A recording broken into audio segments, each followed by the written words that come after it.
Hi అండి. ఎంతో టేస్టీగా ఉండే ఎగ్ మసాలా కర్రీని ఒకసారి ఇలా ట్రై చేసి చూడండి.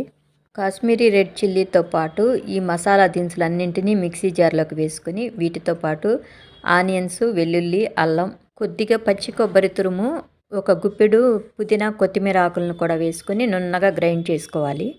ఇప్పుడు తాళింపు కోసం ఆవాలు, జీలకర్ర, ఎండుమిర్చి, సోంపు, లవంగాలు, దాల్చిన చెక్కను కూడా వేసుకొని కొంచెం వేగాక ఆనియన్స్, వెల్లుల్లి రెబ్బలను కూడా వేసుకుని కొంచెం వేగాక హాఫ్ స్పూను సాల్టు, టర్మరిక్ని కూడా వేసుకొని ఎగ్స్ని ఇట్లా ఘాట్లు పెట్టి కొద్దిగా చిల్లీ పౌడర్ కూడా వేసి వేయించుకోవాలి.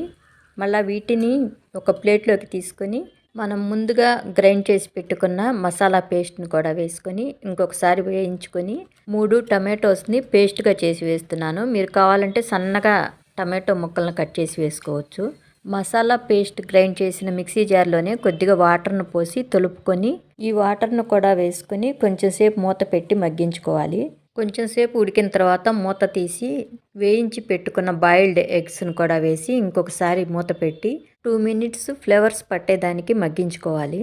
ఇంకా మిల్క్ క్రీమ్, కొత్తిమీరతో గార్నిష్ చేసుకోవటమే.